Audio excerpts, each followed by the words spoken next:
A big question now still is can Boro stay up in the Premier League? They need an amazing run of results to go their way.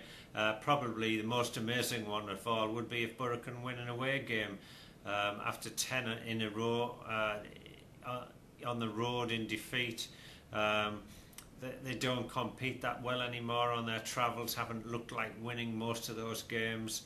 Can they go to West Ham and win? Well, yes, they can. It probably was a good result for Boro at the weekend, in that West Ham lost at Everton, and as a result can no longer qualify for the new Europa League next year. It means that West Ham will have nothing more to play for but pride on Sunday. That can make them dangerous, but at the same time, the team that wants to win the most often does in the Premier League. If Boro go down there really wanting to win it badly, then I believe they can win it.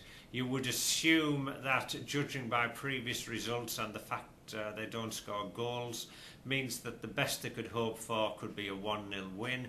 They have to win it by quite a few goals to stay up, unless of course Hull are well beaten at home by Manchester United. There's a 5-goal difference that has to be made up. So for example, should Boro win 1-0, Hull have to lose 4-0. Should Boro win 4-0, then Hull only have to lose 1-0. It can be done.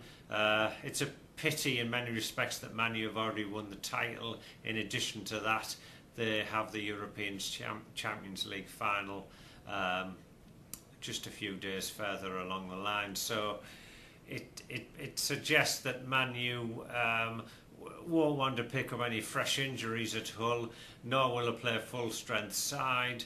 But as Gareth Southgate says, any Man U side is capable of scoring goals, so we have to hope that they do.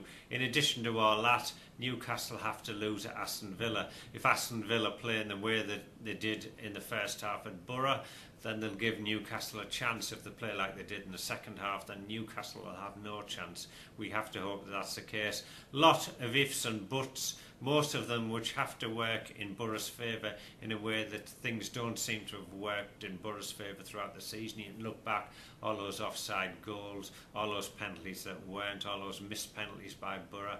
It's been a catalogue of disaster really in many respects, but then Boro haven't helped themselves. They can still help themselves on Sunday, but then they need everything to go in their favour elsewhere as well. We're clutching at straws. We're hoping to see a few flying pigs on the way down to West Ham. It might happen, we hope it does, but we're living against hope.